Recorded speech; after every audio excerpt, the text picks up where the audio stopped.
Hey everybody, welcome back to our neck of the woods. So while I back my truck up here and not kill myself, today I got a video for you guys. We're gonna finally get the front deck put on. So got my dad over here. We're gonna go to the store, pick out what boards we want. Unfortunately, it is going to be lumber boards and not the expensive type of plastic type of stuff that's out now. We just can't afford it, unfortunately. So hang tight, we're gonna pick everything up and then we will be back and get this project going.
All right, everybody, my dad just left.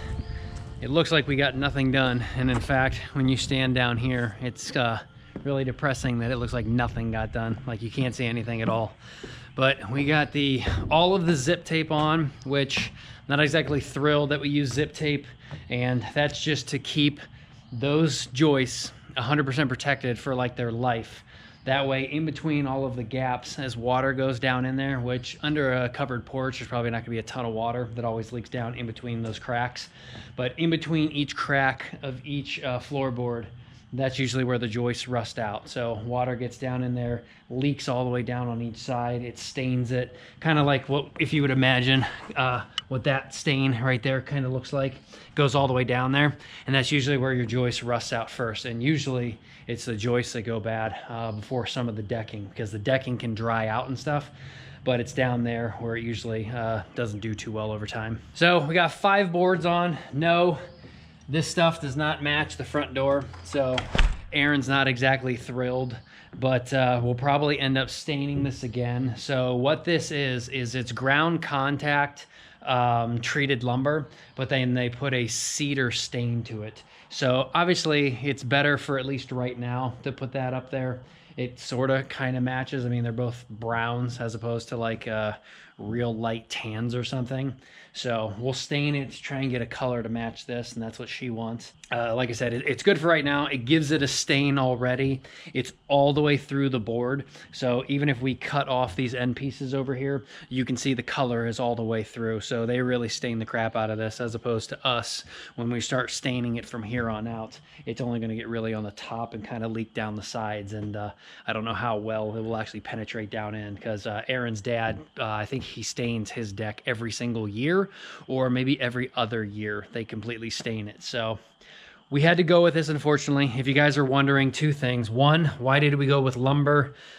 We just couldn't afford the other stuff. These boards, because they do have that cedar tone to it, they were about $32 a board, and we got 16-foot boards. Besides the two end boards over there, we only got 14 footers and cut a little bit off. And the beautiful, thick, solid composite boards, not the ones where the composite has the ribs going underneath of it, but the actual solid all the way through. Those boards are about $110 a piece, so quite a big jump from $32. We already spent $2,300 today on all of this, including the zip tape and like an $85 bucket of screws to do all these. So you can imagine doing all of that in composite, probably what, 3 times the amount, 4 times the amount, plus all the special clips that you need to hide the fasteners, and that price just goes up. This would probably be like a $7,000, $8,000, $9,000 deck, depending on all of that, as opposed to like $2,000. So quite a big difference. Again, Aaron isn't thrilled the fact that we're going with lumber, but I think it's a little bit stronger than the composite, even the composite that is solid on the bottom and it doesn't have the internal ribs, because we couldn't even use the internal rib composite, because most of those manufacturers say that you have to put your joists 12 inches on center. So because they're so hollow underneath, at 16 inches on center, they really bow. So definitely couldn't go with some of the cheaper composites at like $82 a 16-footer. So unfortunately, we had to go with traditional lumber. It is about 1/8 of an inch thicker than composite, and overall, I think it really is just stronger than composite. Yes, it's going to wear out faster, but at least we've done our due diligence to protect the joists, and we'll stain this every 2 years or something, and it should last a lifetime for us, I would imagine. My in-laws, like I said, they have a covered porch. They stain their deck every year or two, and I think they've been into that house for almost 15 years, and those boards pretty much still look okay. The stairs obviously get a little bit more beat up because they don't have the porch overhang, but knocking out a few stair boards is pretty easy, as opposed to having to redo the entire deck. Now, the other thing, why the hell are we doing the deck right now? Well, it is time with this beautiful weather. We need to start getting the siding on, and there's no way in hell I want to start doing everything up in here for the ceiling. This triangle in here that we need to build a complete solid wall on, so that way the gemstone can go all the way up to the peak, and then the siding right there can go all the way up on that underhang there as that truss runs on down. So we need to fill all that in solidly so birds and stuff can't get back up in there, and then we have something to nail to when we put our siding up. And our siding are those board and batten 16 inches on center pieces over there. So we need something in there. So we need to build some 2x4 studs up in there, put on some OSB, then we can go ahead and maybe Tyvek it, although it's not really needed since we're completely under a porch. And then we can just go ahead and transition right from the ICF right up into wood and nail or screw it all in, and then this will all get done. So I want to have a ladder out here to stand on while I'm doing all that, and the sooner we get this deck on, the sooner I can get a ladder out here, and the sooner we can get this porch done, and then the porch overhang and everything, and then that's just one step closer to the entire front of this house being done. The only other thing that we have to do is the same thing. We'll probably have to wait on a lift for that. We have to do the same thing up there, and we have to put some OSB up in there to block off that gable end there. So that way the porch goes completely all the way to the house flush, and that's all blocked off in there. And you got a little attic space up in there. And then of course we'll do vented soffits on each side. And then the roof up there on the porch is vented. So that way we got air circulation in there. The only thing that we have to do, I think, on the inside of the house is the old roof, existing roof up in there. Once you block that off, up in that little triangle space up in there, no airflow gets up in there because we've got it all the way going up to the peak of the roof, going that way, completely sealed off with the shingles going down. So the soffit air can get up in through there, go up into that attic space, and it can go up in there. But I think it is recommended when you put on a porch roof like that, that you should cut like basically not much, just like one access hole. So like in between two trusses on the main house roof, you basically just cut like a 2 by 2 foot hole in there. And that way the attic space inside of the house can vent up in through there also, vent up into that triangle, and then vent up and out. So that way this attic space and the house attic space basically breathe as one.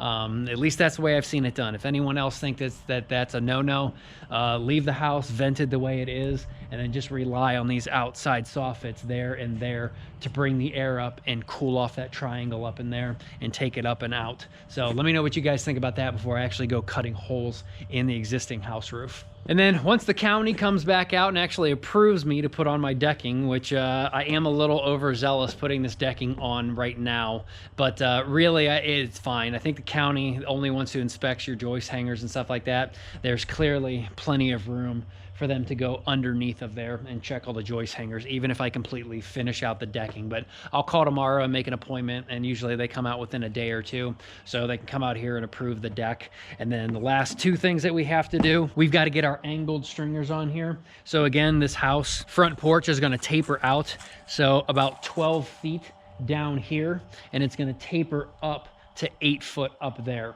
And then we'll probably have to do a railing going down the side, a railing in the middle, and then a railing going down the side. And I think that just presents a lot cooler of a look to have a stair open up like that. At least I had in my mind when we were building this house that it was going to look like a house like in Savannah, Georgia, and all of those houses just taper up through there.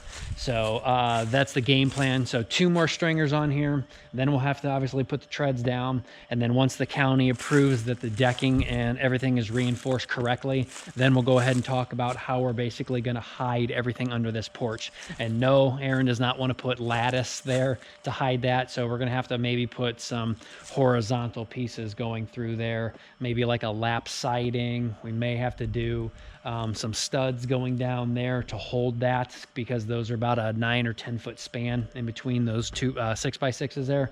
So a couple things that we have to figure out to basically hide all this and make it look pretty. And then we did enough of an overhang on the front and the side of these boards that we've already put on here. We can go ahead and cover all this up too. So let's say we do a piece of like LP smart siding. We can go ahead and put that up in there. The LP is usually relatively thin. We've got an inch overhang, so 3/8 of an inch minus that 1 inch overhang, and that LP will transition down and basically hide all this and make this look a lot prettier. And then we can transition down and hide all this too and do something like that too. So not exactly sure what we're going to use yet. Not a huge fan of using the LP on that. But at least for those top pieces there, I think that will look fine. But everything down below that, we'll see how it mix and matches. Yeah, I guess we could do gemstone too, to incorporate and just come all the way out, all the way over, and all the way back in. But that stuff's just so expensive, and I just don't know about using that. But let me know some ideas how you guys think we should cover that up. And then again, just continue the LP and make that top transition piece there look good and hide all that just regular type of lumber.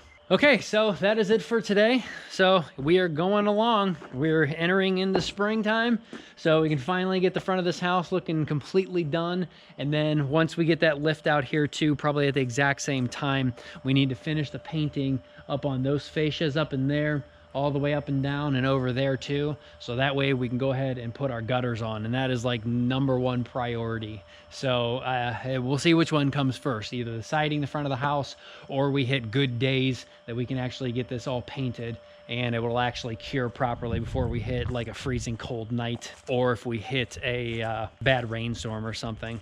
But so that is coming up next. So you guys got to stay with us. We definitely have the gutter video in the making for like a year now. When you guys see me, my hair's still down to here and full beard and everything. So it's funny to go back and see that. I got a couple more car videos coming up. And then, of course, I've got the inside. The entire attic is getting done. So hang with us. My dad will be back here on Wednesday. We'll show you the finished project up on the upper porch. And then I'll show you guys this video. And then hopefully it'll be time that we can get all the other ones out to you at the same time. So hang tight and I'll see you guys back in a few days. Hey, everybody. Welcome back for another day. It's still March 24th.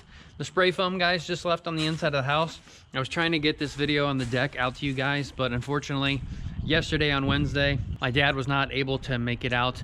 My stepmom was sick and my dad had to take her to the doctor. So Erin and I just knocked out a few boards when she got home from work, but we still got a lot to do. We're almost halfway. So I'm gonna see if I can knock out as many as I can on my own.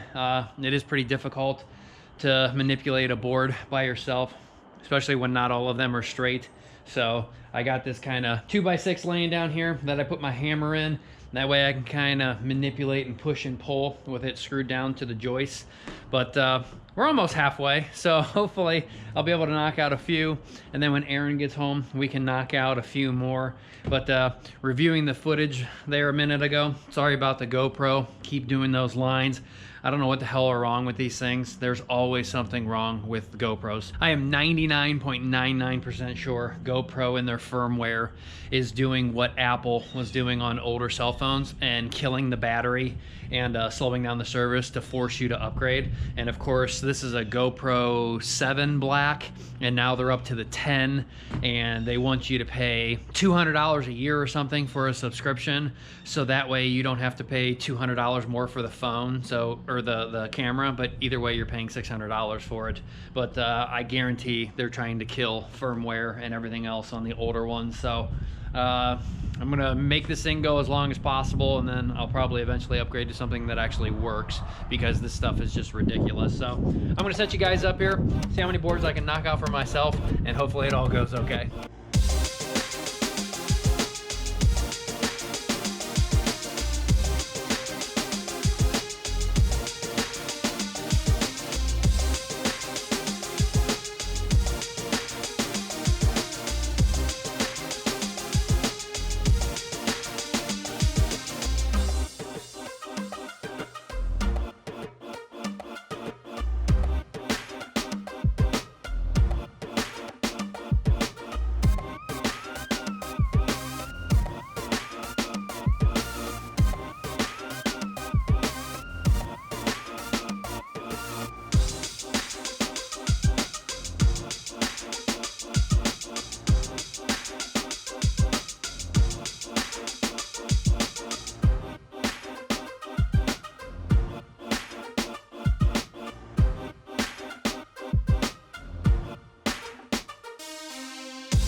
Oh man, where are my deck guys at?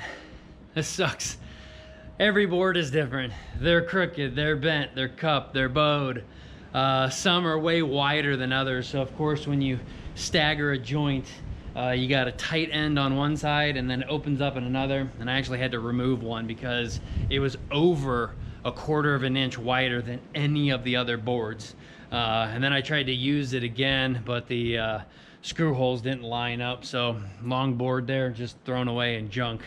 But I don't know, am I being too hard on myself? As you guys can see probably on camera, I even know I'm on time lapse, I'm going through, and these boards are so freaking wet. I mean, they're literally bleeding the stain out all over my hands. I'm trying to put them tight together with maybe like a 1/16 of an inch gap, because I know they're gonna shrink, and when they do that, I'm probably gonna be left with probably a 1/4 inch gap. I don't know how much they actually do shrink, but I would imagine it's decent. But I don't know. How do you guys deal with this stuff? Even at a $32 board, it's just freaking junk. So I'm just gonna keep getting at this. It's lunchtime. We'll only got a few more rows, hopefully, that we can get done before nighttime and get out there. And then it's gonna be interesting what's gonna happen on this very last board.